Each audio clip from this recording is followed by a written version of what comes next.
추 장관 아들 의혹 사건의 핵심 쟁점은 추 장관 측의 민원이 아들 휴가 연장에 어떤 역할을 했느냐는 겁니다.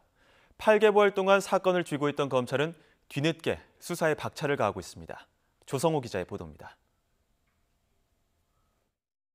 지난 2017년 6월 카투사 일병이던 추미애 장관 아들 서모 씨가 23일 동안 휴가를 간 건 이견이 없는 사실입니다. 5일부터 열흘 동안 1차 병가를 받았고 이후 한 차례 연장했습니다. 나머지 나흘은 개인 휴가로 처리됐습니다. 문제는 서 씨가 부대에 복귀하지 않은 상태에서 어떻게 두 차례나 휴가가 연장됐냐는 겁니다.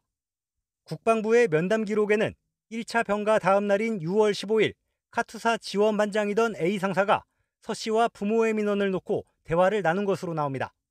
서 씨 측이 필요 서류를 나중에 보내기로 해 개인 휴가로 처리한 뒤 병가로 대체할 거란 내용도 담겼습니다. 추 장관 측의 민원 전화는 그보다 이전, 다시 말해 1차 병가 도중에 걸려왔고 결국 병가 연장으로 이어졌다고 추론할 수 있는 대목입니다. 이런 과정에 규정 위반이나 부정한 청탁이 있었는지가 검찰 수사로 밝혀야 할 부분입니다. 특히 군 내부에서 추 장관 측의 문의를 당시 여당 대표의 외압으로 인식했는지 아니면 일반적인 민원 처리 절차에 따랐는지가 핵심 쟁점입니다.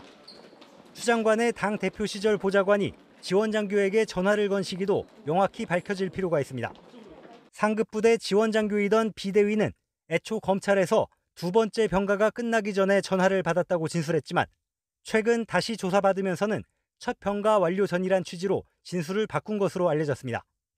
카투사 휴가 기록 가운데 서 씨 관련 내용이 담긴 2017년 것만 남아있지 않은 경위도 수사로 확인돼야 합니다.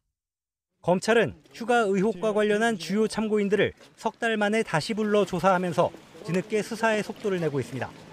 휴가를 승인한 것으로 알려진 영관급 장교 등에 대한 조사까지 이루어지면 의혹 당사자인 서 씨 소환도 멀지 않았다는 관측입니다.